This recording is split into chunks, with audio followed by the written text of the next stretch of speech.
अल्लाहुम्मा सल्लि अला सय्यिदिना व मौलाना मुहम्मदिन।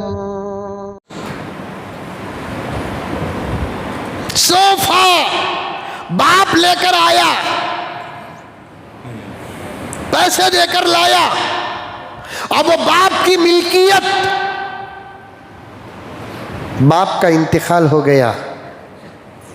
फुक़हा फरमाते हैं कि वो सोफ़ा मरने वाले के बच्चों में तक़सीम होने से पहले उस पर बैठना भी जायज़ नहीं है।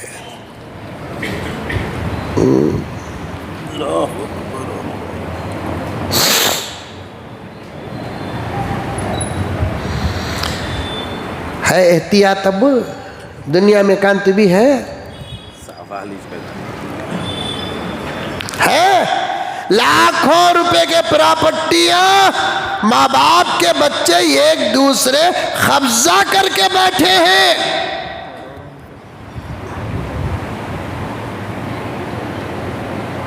आज भी मुसलमानों में मौलाना लड़कियों को हिस्सा नहीं देते हैं। आज भी इतना इल्म फैल गया, उलमा फैल गए, मुफ्तियान फैल गए, और जुमे के बयानात के अलावा यूट्यूब में भी उलमाए किराम इतने आ गए जो बयानात कर रहे हैं। आज भी ऐसे इल्म के दौर में भी औरतों को, लड़कियों को, बहनों को प्रॉपर्टी में हिस्सा नहीं देते। राबिया बसरिया रहमतुल्लाही अलैहा गुलाम से कहती, बांदी से कहती, बाजार को जाओ फल लेकर आओ, लेकिन याद रखना अफ्रीका का अगर फल है तो न खरीदना, अफ्रीका का फल हो तो न खरीदना। ये कहाँ का फल, हिंदुस्तान का खरीद लो, फला का मुल्क खरीद लो, लेकिन अफ्रीका का है तो न खरीदना। किसी ने हजरत राबिया बसरिया से पूछा, अफ्रीका का फल आप क्यों नहीं खाती?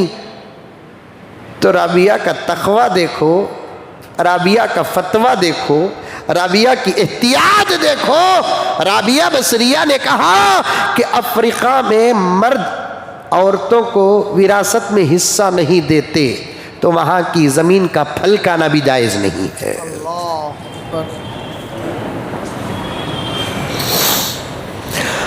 उस जमाने की बात है, इस जमाने में अफ्रीका में देती नहीं देती मुझे नहीं मालूम है, लेकिन बोल रहा हूँ किताबों में लिखा है वाक़या। एहतियात का तकाजा कि उस जमाने में अफ्रीका में औरतों को प्रॉपर्टी में हिस्सा नहीं दिया जाता। मैं वहाँ के ज़मीन का फल नहीं खाती, दूसरे मुल्क का हो तो खरीदो।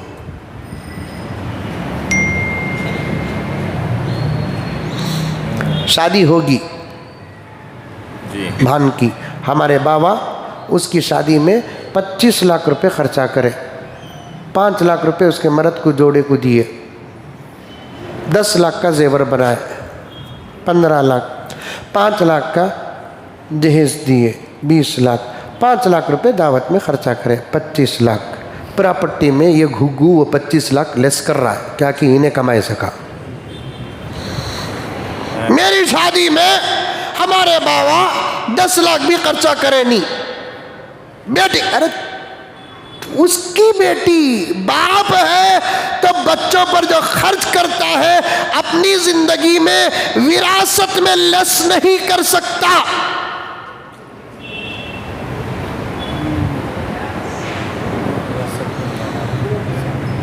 लस नहीं कर सकता। मैं हूं, मेरे 4 बच्चे हैं, मैं मेरे बच्चों का जो हक अदा किया वो विरासत में लस नहीं कर सकता मैं।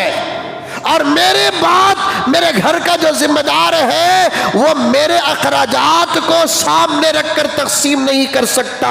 मेरे मरते वक्त जो चीजें हैं उसको सामने रखकर तकसीम करेगा। आज चल रहा है, मुसलमानों में चल रहा है।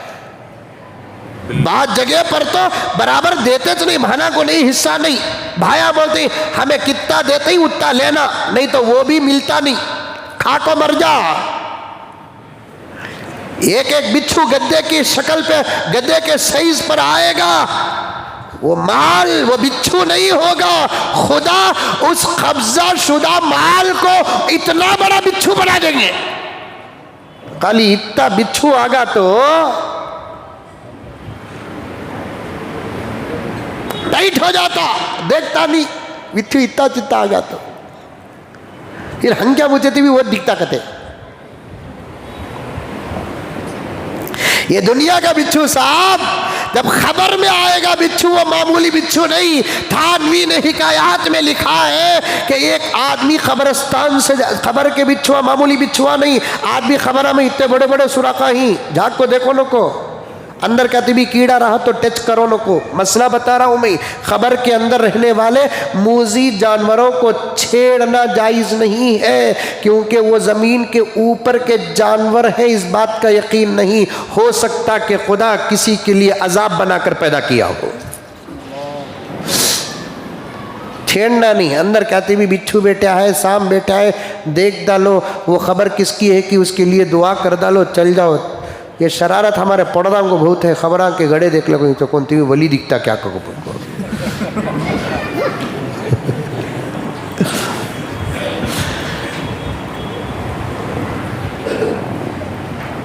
वैसा कहती भी बैठे रहते, ऊपर से पत्थर मारते, नहीं करना नहीं करना नहीं करना।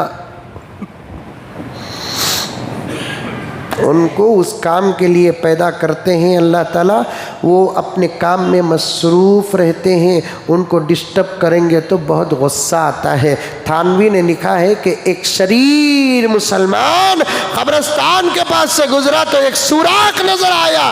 सुराख में एक मुर्दे को, जिसके जिस्म पर इतना भी कपड़ा नहीं था, पूरे जिस्म पर बिच्छू लगे हुए थे, बिच्छू लगे हुए थे। तो उसने एक पत्थर ऊपर से डाला तो एक बिच्छू बाहर आया फॉलो करते हुए। ये डर के भागने लगा, भागने लगा, भागने लगा।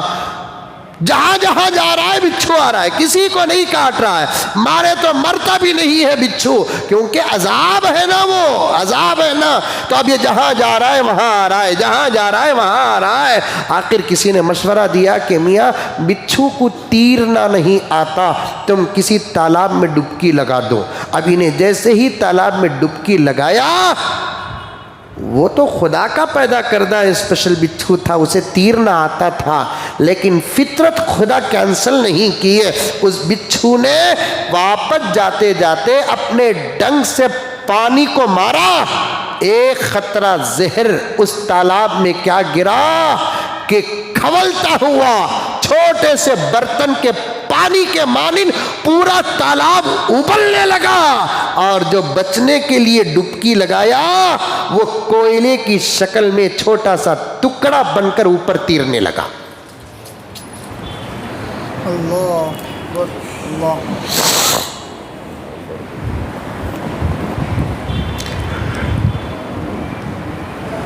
दो, जिसका हक है उनको दो। भाना का हक है, भाना को दो। अम्मा बाबा का इंतकाल होगा, अम्मा 90 साल की है, फिर भी अम्मा को मिलता उसके शौहर की प्रॉपर्टी और जायदाद और बैंक बैलेंस में माँ को मिलता, बीवी को मिलता, सुमुन 1/8 मिलता। अब वो बुढ़ी को बोलते हैं पूरे बच्चा, अब ये उम्र में तुम्हें लेको क्या करते हैं, चुप के बैठो तुम्हें। अरे चल रहा नहीं चल रहा? आज क्या लिखा है शरीयत में? जवान हो तो हिस्सा दो, बूढ़ी हो तो हिस्सा ना दो। क्या लिखा है? 4 भाइयों में एक भाई दीवाना रहता, फिर भी देना उसे। उन्हें दीवाना, उसे क्या? वो बुढ़ी अम्मा बोलती मेरा हिस्सा मैं देते। हाँ तुम ना कहीं को तुम्हें लिए तो किसे देती, मुझको हम ना मालूम, उसके हिस्से देता नहीं है। अरे उन्हें ले लेने के बाद उन्हें बच्चों में से जो गरीब है उसे दे सकती है।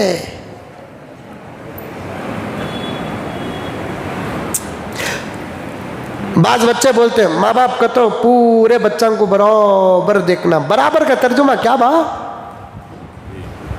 तो क्या इमाम अबू हनीफा का पोतरा? बराबर का मतलब क्या? 1 रुपया अगर माँ के हाथ में रहा तो 4 आने इसे, 4 आने इसे, 4 आने इसे, 4 आने इसे, इससे बराबर नहीं बोलते। ये 4 बच्चों में से एक बच्चा करोड़पति है, उसे ज़रूरत ही नहीं। जिसे ज़रूरत है कोई माँ उसे ज़्यादा देती है, जिसे ज़रूरत नहीं है उसे माँ कम देती है। यही इंसाफ है। इन्हें फतवा पेश करता, वो पेट से हमने जने सुनी, उसे क्या ज़्यादा इसे क्या कम। हाँ, सब बच्चे बराबर लेवल के हैं गुर्बत में या दौलत में, तो तब बच्चों को माँ बाप बराबर तकसीम करे। कोई बच्चा हद से ज्यादा गरीब है, एक बच्चा करोड़पति है, उसे 5 लाख रुपए दिए तो भी बहुत, नहीं दिए तो भी चलता, फिर भी माँ की बाप की मोहब्बत समझ को 5 लाख रुपए देती। लेकिन इसकी ज़रूरत है, इसके पेट भर को बैको बच्चे ही, 5 लाख रुपए में इसे मसला हल नहीं होता। अपने पैसा से इसे 10 लाख रुपए कोई माँ उठा को छुपा कर देती है, तो ये इंसाफ के खिलाफ नहीं, ये मोहब्बत के मुताबिक है।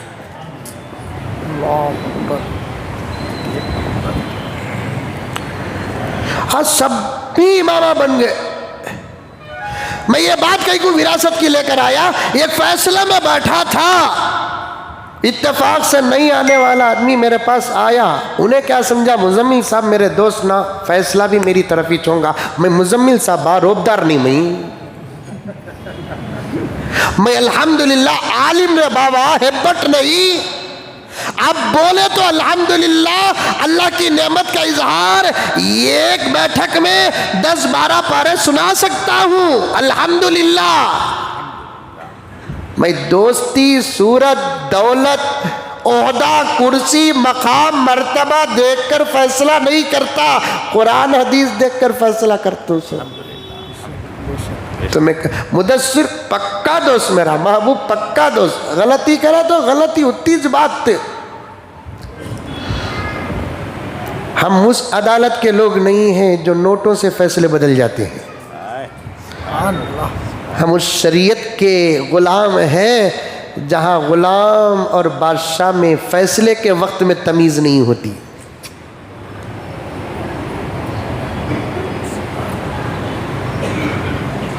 उन्हें मेरा दोस्त, हजरत एक फ़ैसला है हजरत तुम्हारे पास से, खाली एवरग्रीन पर बात कर रहा हूँ, मजमून से हटिया नहीं मैं। और उनके बहाना से मुझे कोई सा ताल्लुक भी नहीं, कभी बात भी करे नहीं, क्या भी नहीं, उल्टा उन्हें मुजम्मिल साहब को उसके बहाना को डरा को था। और मैं बोलिया नहीं, सब बात भी बोलने को है वहाँ। ये हमारे दोस्तों की बड़ी मोहब्बत है। क्या तुम उन्हें बोला ही, तुम ना कौन बोले को, तो बचने के वास्ते मुजम्मिल साहब बोले। मुजम्मिल की हालत क्या होगी मालूम, गरीब की जोरू सबकी भाभी।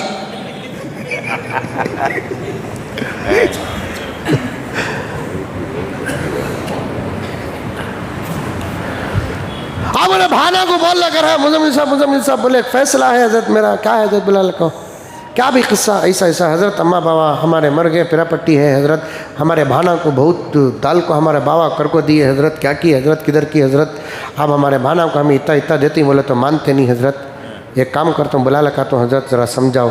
मैं भी कैसा मालूम क्या, मैं PM ना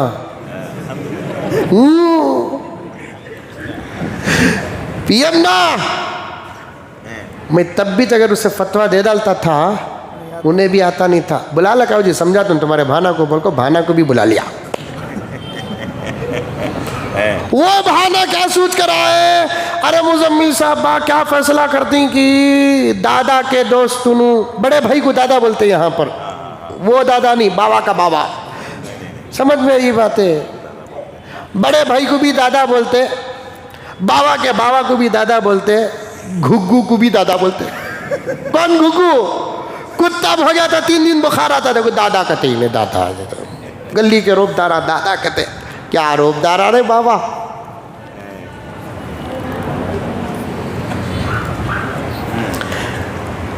मैं बोला नहीं, मसला बता, बुला लगा जी तुम्हारे भाना को, समझा तू, इतनी जोर की शादी करके तुम्हारे बाबा फिर भी तुम्हारे पास से हिस्सा पूछते क्या को, बोल को बाटल में उतारिया। मुझे इंसाफ देना था, हक दिलाना था। बुला लगेगा, अब वो भाना क्या सूट को आए, मुजम्मिल साहब दादा के दोस्त कहीं को बुलाती, अदब कर को मेरे पास आ गए, मदरसे में बैठ को क्या भी किस्सा किधर भी किस्सा बोल को पूरा सुनिया। दादा दादा निकलिया, दादा दादा निकलिया और पेट भी बराबर 7 महीने का था दादा का। ऐसा बहाना के खाया तो पेट अंदर जाता बाहर आता ता, बराबर कुरान भी खोल डालिया, किताबा भी खोल डालिया, उन्हें और भी पावर में आंदो बोल को बड़े बड़े किताबा उठाया, बड़े बड़े देखे तो बड़े बड़े किताब उठा के बोल डालिया, क्या जी, अच्छा कौन शादी करे, बाबा करे, कमाए कौन जी, बाबा कमाए, कितने जी भाना, 4 भाना हजरत, तुम्हें कितने जी भाया, 4 भाया हजरत, क्या जी होलसेल में जनी तुम्हारे बाबा, 4 भाया 4 भाना, सबकी शादी 4 भाना की बाबाज करे, तुम्हारे 4 भाया की बाबाज करे, देखो बाबाज कर डाल को डुबारी ना भाया ये अच्छी बात है।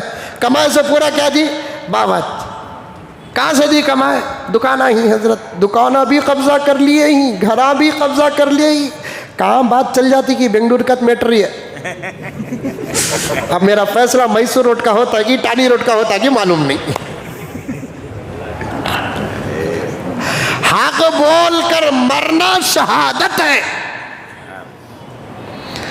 तब मैं पूरा सुन लेने के बाद बोलिया, बराबर अम्मा ही क्या, अम्मा का भी इंतकाल होगा, बाबा ही क्या, बाबा का भी इंतकाल होगा, पूरा बोलिया।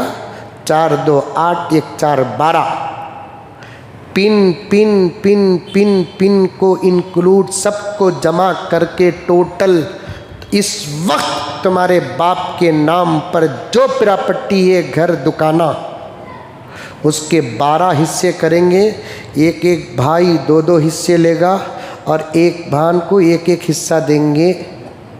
और अब तक बाबा इंतकाल होकर इतने दिना तक तुम्हें दुकान से जो चूसे नहीं, वो भी इसमें शामिल करना पड़ेगा। कब इंतकाल हुए, कोरोना में। 3 साल या 2 साल से जो कमाए वो भी हिसाब, घरा जो ही वो भी हिसाब, दुकान जो है वो भी हिसाब, पूरा जमा कर लेने के बाद टोटल 12 हिस्से करो। एक एक भाई 2-2 हिस्से लो, एक एक भान एक एक हिस्सा लो। क्या हजरत बोल रही, उर्दू में बोल रहा हूँ। हमारे बाबा शादियां करे ना, उनके बच्चों को उन्होंने शादियां करे अजीज साहब, तो खुला बोल रहा है दादा ऐसा फैसला करते हैं तो आता नहीं था ना हजरत में।